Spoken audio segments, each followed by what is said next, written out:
welcome to Book 101 Review. Book 101 is all about the books that I read for the last 40 years. And today I have my special guest. He is the founder and the author of the book called The Dan Leads, no other than Drewbie Wilson. Thank you so much for having me on the show. It's an honor to be here.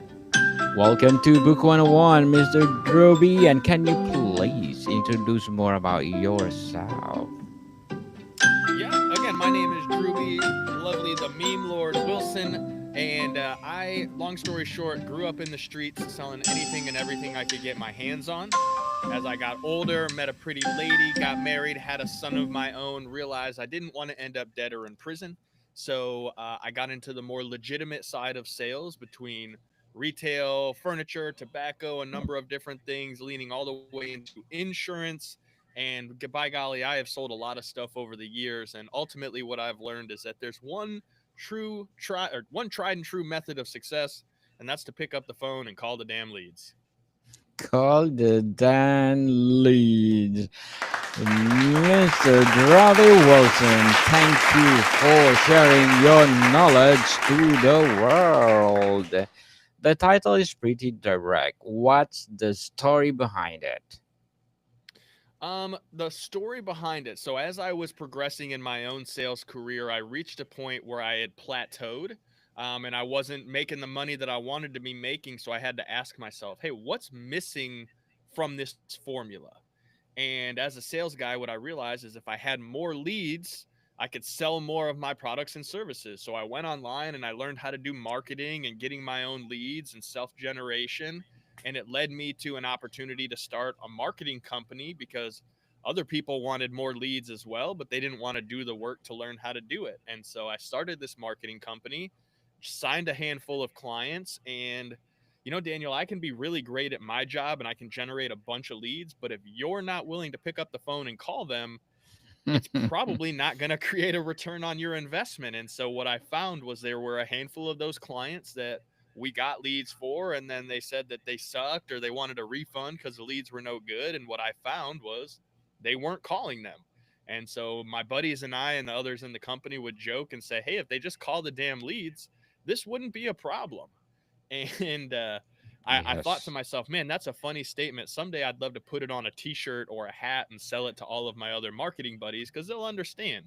And what was once a joke in the back of my mind, I ended up deciding to trademark the phrase call the damn leads. And now it has become a full-blown sales and consulting company where we get to travel all across the world and the country helping other small business owners and sales professionals become better at picking up that 900-pound cell phone and calling their leads. Definitely. Who did you write this book for, and what problem does it aim to solve? I wrote this for sales professionals, entrepreneurs, and small business owners alike. And the number one problem that it solves is call reluctance. Interesting indeed, Mr. Droby.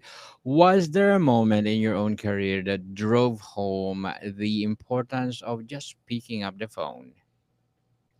Yes. And that was when they sat me down at a computer and said, hey, your job is to go sell as many of these insurance policies as possible. Here's a list of phone numbers. Get after it. And I thought, well, if I want to put food on the table and a roof over my head at the end of the week, I better pick up this phone and get to work. Yes, for certainly. Call and call and call. What mindset shift do you hope readers walk away with after reading the book? The biggest thing that I think they'll have when they finish reading the book is the confidence to know when they pick up the phone and make that call, they're ready for whatever happens on the other end of the line. And I think that's where a lot of call reluctance starts is uncertainty. And if someone doesn't know what's going to happen when they open the door, they're a little nervous to do so, right? It's like if you had a closet and you didn't know if it was going to be clean and organized or if it was all going to come tumbling out of you like a cartoon. I think once they've finished reading the book, they're going to be confident knowing that no matter what's behind the door, when they open it, they're going to be ready. Certainly. So let's talk about the sales philosophy and strategy. Why do you think so many salespeople avoid calling leads? They don't like rejection. They don't want to be told no. They don't want to feel spammy or obnoxious. And it's so interesting because to me, sales is just service. And if I have an amazing product or service that I'm 100% confident can help other people, then it's kind of my duty to pick up the phone and call. And I think where a lot of people are missing the mark is that they're not 100% passionate or confident in the product or service they sell, which is why they have a disconnect when they're trying to sell it to other people. So, Mr. Drobby, what do you say to people who are afraid of being too pushy in sales? I think there's definitely a line, and you can easily become too pushy or aggressive when it comes to sales. I myself don't like a pushy or aggressive salesperson. I don't sell that way. I focus on relationship based sales. So if someone's telling me, hey, I'm nervous, I don't want to be pushy or obnoxious or spammy, then I'll tell them, don't do the things that you see other people doing that are spammy or obnoxious or pushy. Because if you wouldn't want it done to you, don't do it to other people. It's kind of a cliche thing that we teach our kids, but it operates the same way very much in sales. Certainly, do not do unto others what do others do unto you. How does the action trump perfection when it comes to closing deals? Well, as always, you got to take action to get a result. And if you're waiting for the perfect script or the perfect offer or the perfect time to pick up the phone and call the damn leads, the universe will throw a million roadblocks in your way on that journey. Whereas the folks who just pick up the phone and they do the work, whether they get the result or not, they always learn, and that learning leads to a lot of growth. And that's the difference between those who succeed in sales and those who stagnate, is the action takers get the results, and the people waiting for the perfect opportunity, they just keep waiting. Yes, also those people who procrastinate. Come on. So, what's the biggest mistake you see people make with the follow ups? They don't do it. It's boy, I mean, that's pretty straightforward, but like literally they just Yes. don't follow up. And what I mean by that is calling someone once or twice is not following up. Following up is having a long-term cadence and sequence over which it could be 3 days, 3 months, 3 years. It's your consistent showing up in front of that individual until they've either said, I'm absolutely not interested in working with you. Please don't ever contact me again. Or they've told you, hey, yes, this is a good fit at XYZ time. Or B, it's not a good fit. And you've taken the chance to ask them, well, hey, if it's not a fit for you, is it a fit for someone that you know? Because a referral is the greatest compliment we could receive. Can you share a personal story when making the call led to an unexpected win? I mean, every single day when I pick up the phone, there's sort of an expected win to happen because I trust the process and I know that it's going to work. And also, there have been plenty of times where I've called and not been 100% sure what was going to happen on the other line, because people are people and they will always do their best to be people. But it has turned into a conversation that has led me to, just recently I followed up with a young lady who had ordered my book online. I called her for 6 months, emails, texts, never got a response until just a few weeks ago when she finally answered and said, hey, I'm really enjoying your book. I'd like to invite you down. We have a meeting for all of our top owners for this franchise that I'm a part of, and we'd like to invite you down to speak to about 100 or so franchise owners. Is that something you'd be interested in? And I thought to myself, well, golly, gosh darn, of course I'm interested in getting in a room of 100 plus business owners and speaking to them. Tell me Yes, more. And so that was kind of an unexpected win, but it was very, very exciting. And it all just came from following up. certainly. Follow up, people. And stop procrastinating, as I said. So let's talk about mindset, motivation, and discipline. How do you stay motivated on the days when rejection feels constant?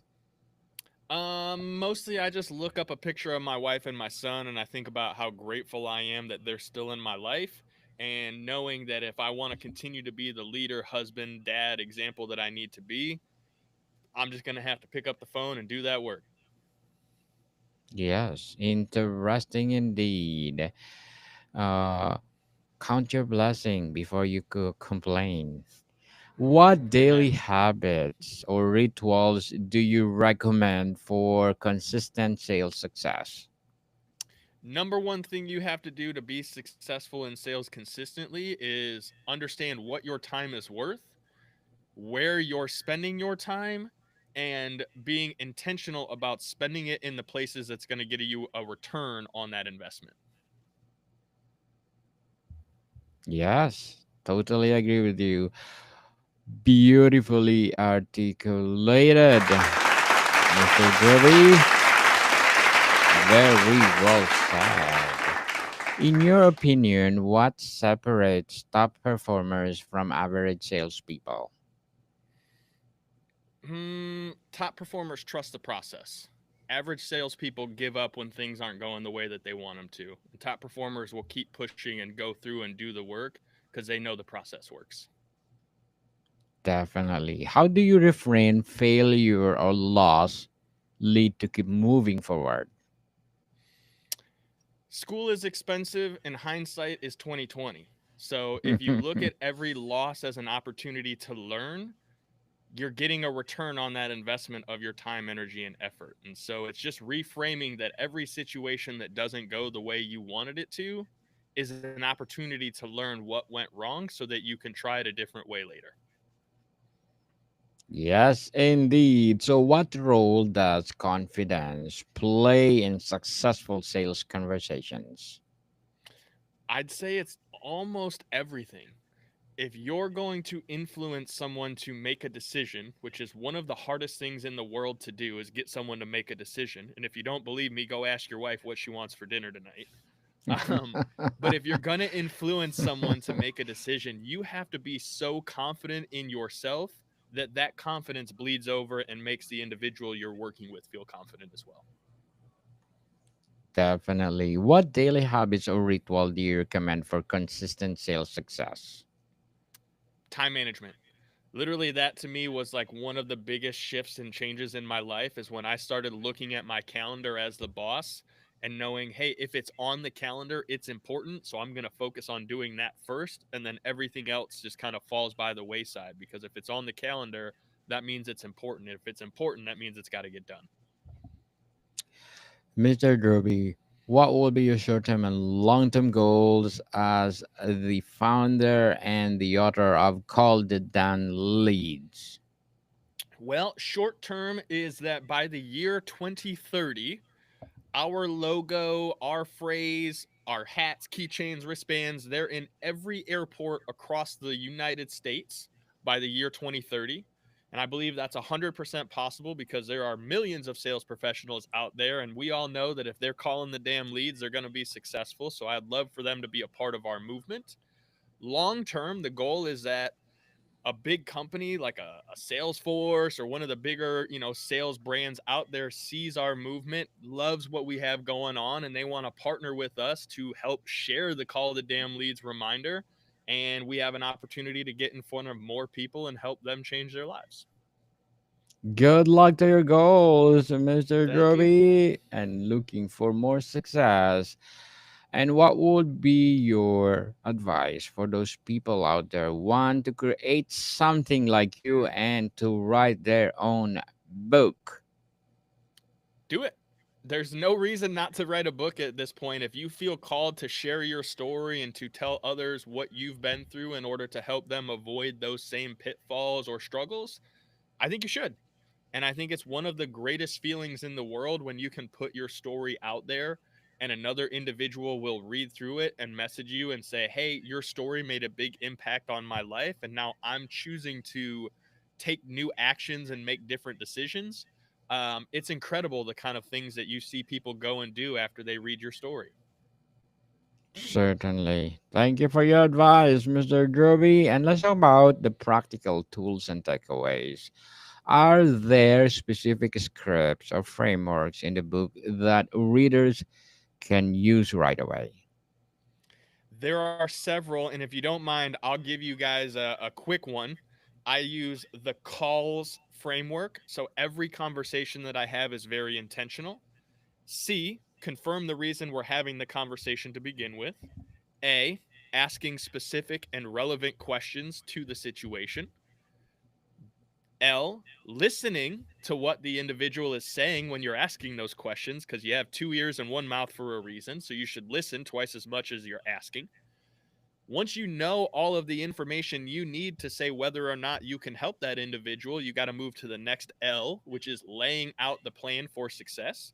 You got to explain to the person what's going to happen and how it's going to work so that they can be confident that they're going to get the result. And then the last part of that, the S, secure the bag. Because it doesn't matter how great you are at telling people about your products and services. If they don't sign the contract, if they don't make the payment, it was all for nothing. So confirm, ask, listen, lay out the plan, and then secure the bag. Secure the bag. I like that one. How do you recommend balancing automation with a personal touch in modern sales? Ooh, that's such a great question. I think, automations and AI, they're super trendy and buzzworthy right now. And I'll Yes. remind you that we've all reached a point where we got frustrated dealing with a robot and we smashed that zero button because we wanted to talk to an operator. So I think you have to, in your own business, look for the places where it's easy to implement automations and also be ready to take back over on certain aspects so that you can provide a genuine level of customer service. Mr. Droby, what your strategy for handling objections during a cold call? Acknowledge, reframe, ask again. So acknowledge the objection. Hey, I totally understand it's not a great time for you. And I don't want to waste your time because I know how valuable time is. Is there a better point to which I could call you where you would have 2 to 3 minutes to have this conversation? Perfect. Totally, totally awesome. And I'm gonna give you a big, big hand for that. Woohoo! Yes, very well said. If someone could only implement one idea from your book, what should it be? That's a tough one. Just one idea? Time management. Honestly, I think if you're intentional with your time, you'll start to see the results in your life that you're looking for. Totally. Totally agree, Mr. Derby. So before we wrap up our discussion for today, I'm inviting you to please do listen to my other podcast. And my abstract essay is already in fifth season, people. Fifth season already. Woo! Abstract poetry Congratulations. is. Thank you so much. And abstract poetry in the second season. And of course, my book 101 review, fifth season 2. And comedy 101, second season. And food 101 in the fifth season. Geography 101 in its fourth season, as well as my love letters and my baby podcast, Mental Health 101, and Movie 101 review in the third season, as well as my Music 101. Please do listen wherever you listen your podcast.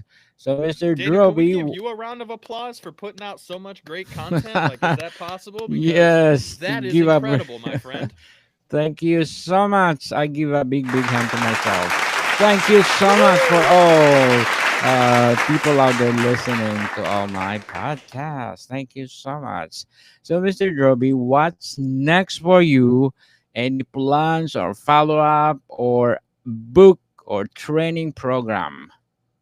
Oh my goodness. Yeah, I've probably got two or three more books in the works right now. The next one that I'm super excited about is going to talk about my time growing up as an online video game player and how I believe it allowed me to become a very successful entrepreneur. So, those of you that end up finding my stuff and reading my first couple of books, definitely keep an eye out for that one because I'm pretty excited about it. Definitely looking for more success. Mr. Drewbie Wilson, thank you so much for sharing your business, your books to the world. So, can you please invite our listeners to support both of them? I certainly would appreciate that. And if you enjoyed the show and you feel like you got some value out of it today, what I would ask is two things. First and foremost, do me and Daniel a favor, share this episode out on social media on the platform of your choice and tag us. That way we can see that you liked it, that you got some value, and you enjoyed it so much you were willing to share it with a friend. That would mean the world to me, and I know it would mean the world to Daniel.